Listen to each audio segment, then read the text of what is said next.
time to start your most magnificent journey within. Empathic practice. Tonight, at Empathic Practice Drinks, we're going to talk about our mind when we are not actively thinking. The subconscious mind. What does that mean? How do we access this place when it's such a vague term? What is going on in our subconscious? How does the mind understands? What is it that your body's doing while you're being present elsewhere? Is that the only place in which our consciousness exists is what we're seeing and manipulating with our hands? How does this computer works in the background? As we lay down to sleep and dream and allow all these signs, symbols, stories from the collective to flourish our mind and allow the subconscious to interpret and create a narrative that expands our understanding of what is life itself. Finding ways to slow and turn down your conscious brain to listen to the subtle murmurs in the back of your mind space. So join us threading this new story about what goes on when you are not paying attention.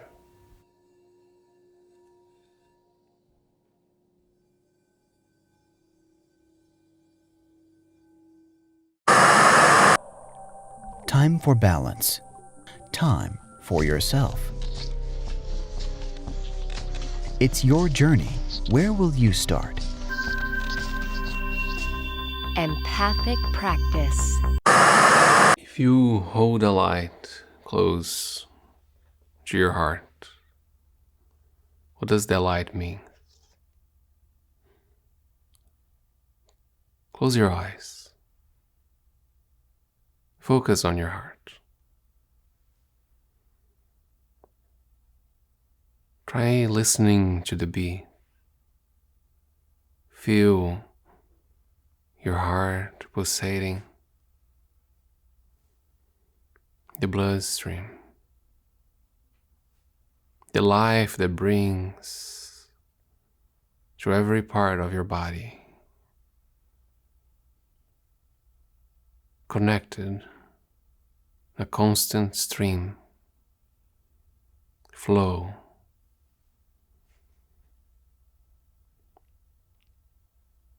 What if that is the source of light? Beyond love and compassion, or these feelings that we constantly connect to the meaning of the heart, but an intention, a meaning that holds true to who you are, to the core. And it is pulsating light, an orb, incandescent, warming, that brings this life with intention, that moves and flows like the blood through your veins, but it's light.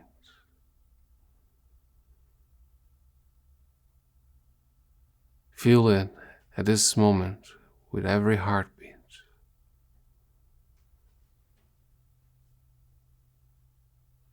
And you breathe it, you move through it. It's part of you.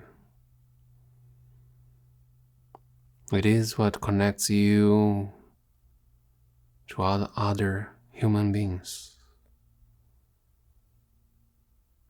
heart, souls. Connects you to all the creatures on this earth, with life pulsating through them as light, same way that is present in your heart is in theirs. What does this light mean to you? How do you let it live? How does it feed your soul, your passions?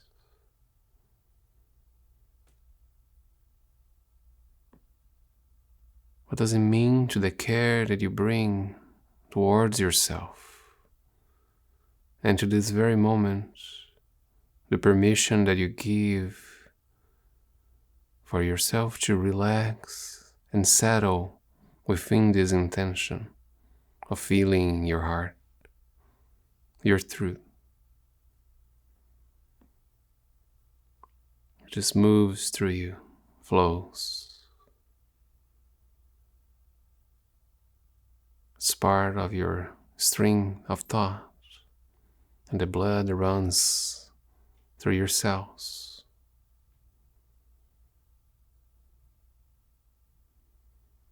How bright do you want it to be?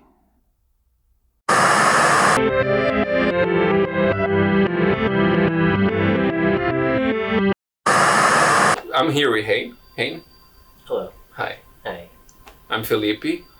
We're both coaches here at Empathic Practice. Yeah. And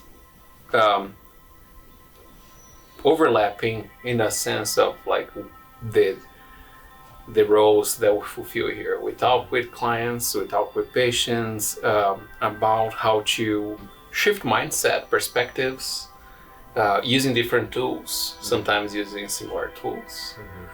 And I was curious and I wanted to put together like this conversation so people can understand more about how we implement mindfulness practices, since it is such a like a buzzword, really. Totally. Although a very important practice in itself, has been all over the media and mainstream magazines and whatnot. So it's interesting to just like help people understand what does that mean? Not only the mindful practice or the mindfulness coaching, but how does that help to shift perspective and to expand our mindset so we are aligned with like what really are the actions towards the goals that we need to achieve. Right, yeah. I think that because mindfulness has such a broad reach that it maintains itself as a buzzword.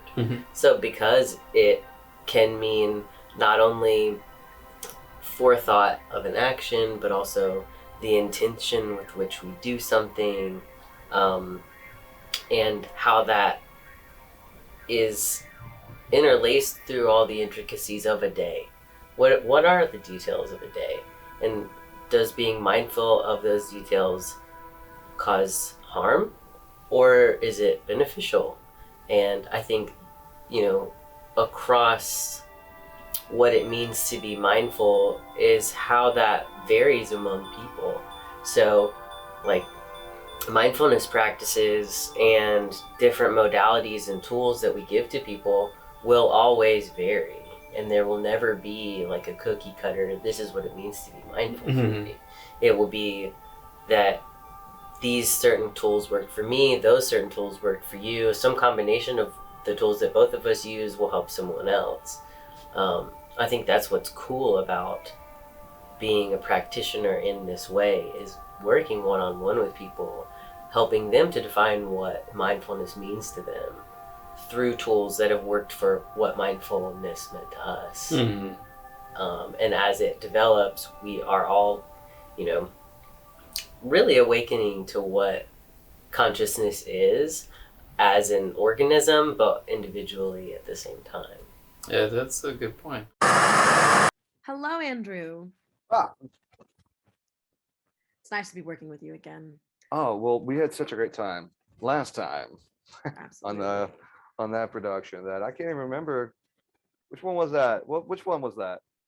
Where have I gone? Mhm. So I just want to go through a very quick overview of today's meeting. We Mm. will be discussing the budget for the project. Mhm. We will also be discussing some of the technical specifications and needs. And we will also be discussing the labor. So we will do a little general overview of the casting and crew.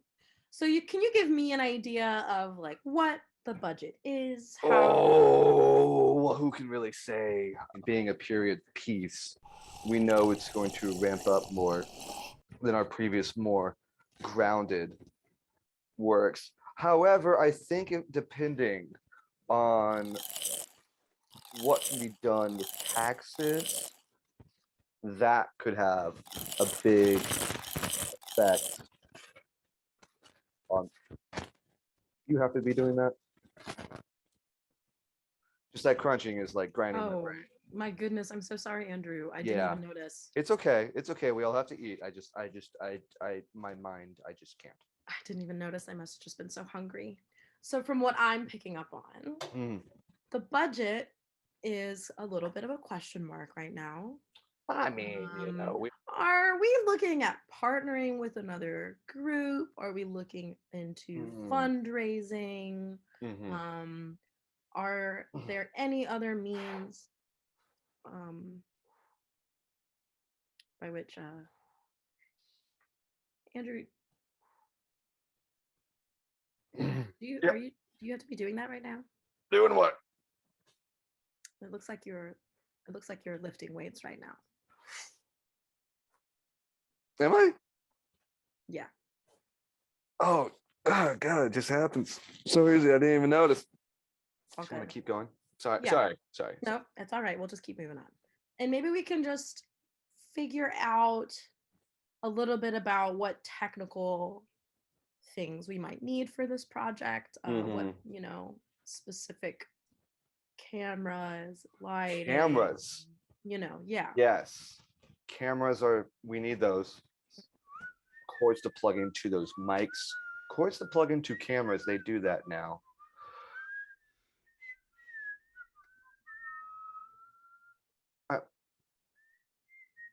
What is that?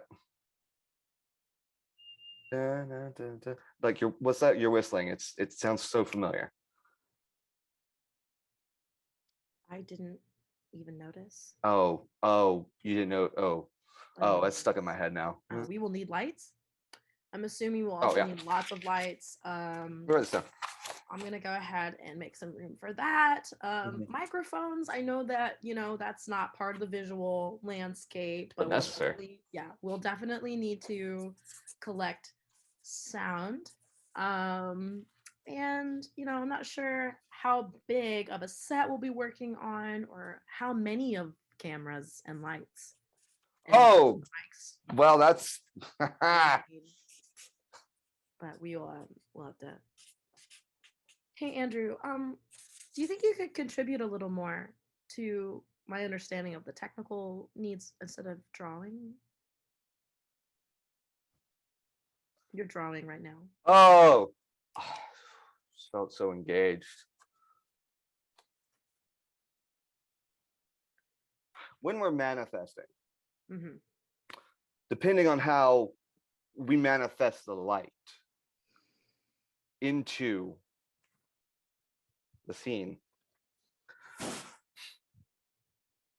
we really have to be cognizant of how we camera, not just if we camera. And when that light hits the lens of the camera and we find that the actor is Wada, you just hope you don't fall asleep during the movie. Oh. No, I was just doing a breathing exercise so that I could focus. Oh, well, what's important in that is set and setting. Yeah. Also, probably not falling asleep. I'm sorry. I didn't even notice. Yeah. Aside from our tech specs and our budget, we can always discuss our casting and our crew. That's the most fun part of all of this for me. It'll make me Really so happy. important. Yeah, it'll Let make me me get really that. happy to bring Gerard in. I Mm. know that Jennifer has also been bringing up some notes about wanting Jennifer? to be a part of this Yes. project. Jennifer? Yeah, as well as Fred. Fred has made some notes to me as well. Fred. Yeah. Oh, he's a Fredist. And then we'll need a couple of interns. I think we can just reach out to the university for those. As long as we don't work them past a certain number of hours, we don't even have to Well, feed them. if we get twice as much, we can work them 4 times as long. Andrew, Uh-huh. do you mind?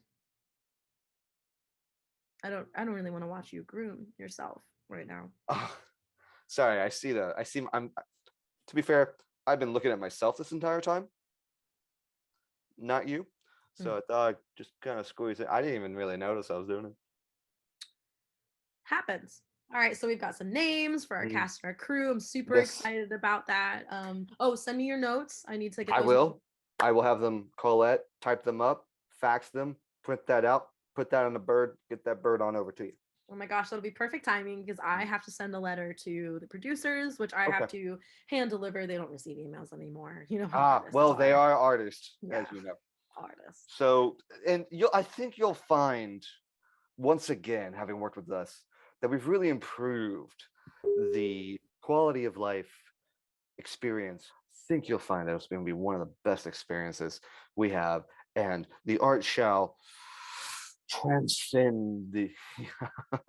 We Are you there? Did she go? Time for balance. Time for yourself. It's your journey. Where will you start? Empathic practice.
Some things in life are not quite straightforward. Take the sun, for example. A fiery ball of gas and plasma, 92 million miles away. Our human narrative makes it a thing of poetry, a symbol of warmth, vitality, positivity. We carry these symbols deep in our understanding, invoking connotations. A ray of sunshine, leaving a smile on our faces. This is the work of your subconscious brain, holding space between your fully aware state, your conscious mind, and your unconscious states, where your awareness doesn't exist. How does the subconscious brain affect your individual experience and our shared experiences? Your subconscious is a powerful state of mind that allows you to navigate your days with ease, streamlining your conscious energy towards what demands awareness. And we don't even notice. You can recall or imagine learning to drive a car. In time, you will not think about what gears you are shifting to. Your subconscious kicks in, liberating your conscious mind to engage with the experience, still able to dictate the information if needed, but free to direct your awareness to the road, your fellow drivers, and hopefully a scenic view. In research, it has been shown that your awareness, your sense of smell, sight, or sound, carries information that can activate subconscious goals and motivations. You will tend to keep tidier spaces when there is the lingering scent of a cleaning product in the air. You will become more competitive if there is a briefcase in sight. And you will be more cooperative if you catch sight of the words dependable or support. These new studies have revealed a subconscious brain that is far more robust and active than previously believed. Our thoughts, movements, and emotions are less in our control than we may think. Your subconscious is a powerful part of your processing, connecting connotations to parts of your experience without a thought. Much like the warmth of the sun, the smell of your favorite comfort food, or maybe even the lilt of a voice. Your subconscious brain is quietly learning how to guide you as you make your way through this journey of life.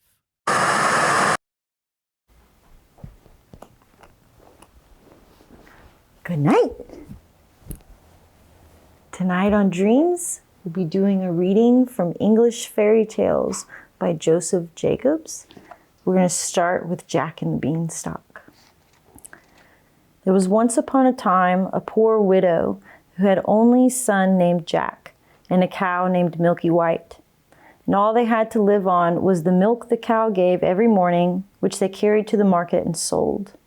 But one morning, Milky White gave no milk, and they did not know what to do. "All right, mother," says Jack. "It's market day today, and I'll soon sell Milky White, and then we'll see what we can do." So he took the cow's halter in his hand, and off he started. He hadn't gone far when he met a funny-looking old man who said to him, "Good morning, Jack." "Good morning to you," said Jack, and wondered how he knew his name. "Well, Jack, and where are you off to?" said the man. "I'm going to the market to sell our cow there." "Oh, you look the proper sort of chap to sell cows," said the man. "I wonder if you know how many beans make 5.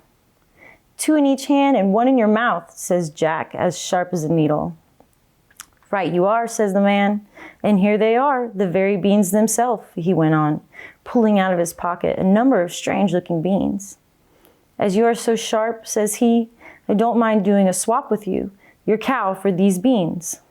"Go along," says Jack. "Wouldn't you like it?" "Oh, you don't know what these beans are," said the man. "If you plant them overnight, by morning they'll go right up to the sky." "Really?" says Jack. "You don't say so." "Yes, that is so. And if it doesn't turn out to be true, you can have your cow back." At last he dropped off to sleep. When he woke up, the room looked so funny. The sun was shining into part of it, and yet the rest was quite dark and shady. So Jack jumped up, dressed himself, and went to the window. And what do you think he saw? Why, the beans his mother had thrown out the window into the garden had sprung up into a big beanstalk, which went up and up and up till it reached the sky. So the man spoke truth after all. The beanstalk grew up quite close past Jack's window, so all he had to do was open it and give a jump onto the beanstalk, which ran up just like a big ladder. So Jack climbed, and he climbed, and he climbed, and he climbed, and he climbed, till at last he reached the sky. And when he got there, he found a long, broad road going as straight as a dart. So he walked along, and he walked along, and he walked along, till he came to a great, big, tall house. And on the doorstep, there was a great, big, tall woman. "Good morning, Mum," says Jack, quite polite-like. "Could you be so kind as to give me some breakfast?" For he hadn't had anything to eat, you know, the night before, and was as hungry as a hunter. "It's breakfast you want, is it?" says the great big tall woman. "It's breakfast you'll be if you don't get a move off from here. My man is an ogre, and there's nothing he likes better than boys broiled on toast. You'd better be moving on, or he'll be coming." "Oh, please, Mom, do give me something to eat, Mom. I've had nothing to eat since yesterday morning. Really and truly, Mom," says Jack. "I may as well be broiled as die of hunger." Well, the ogre's wife was not half so bad after all. So she took Jack into the kitchen and gave him a hunk of bread and cheese and a jug of milk. But Jack hadn't half finished these when thump, thump, thump, the whole house began to tremble with the noise of someone coming. "Goodness gracious me, it's my old man," said the ogre's wife. "What on earth shall I do? Come along quick and jump in here." And she bundled Jack into the oven just as the ogre came in. He was a big one, to be sure. At his belt he had 3 calves strung by the heels, and he unhooked them and threw them down on the table and said, "Here, wife, broil me a couple of these for breakfast. Ah, what's this I smell? Fee, fi, fo, fum. I smell the blood of an Englishman. Be he alive or be he dead, I'll have his bones to grind my bread." "Nonsense, dear," said his wife. "You're dreaming, or perhaps you smell the scraps of that little boy you liked so much for yesterday's dinner. Here, you go and have a wash and tidy up, and by the time you come back, your breakfast will be ready for you." He was a big one, to be sure. At his belt he had 3 calves strung up by the heels, and he unhooked them and threw them down on the table and said, "Here, wife, boil me a couple of these for breakfast. Ah, what's this I smell? Fee, fi, fo, fum. I smell the blood of an Englishman. Be he alive or be he dead, I'll have his bones to grind my bread." Sweet dreams.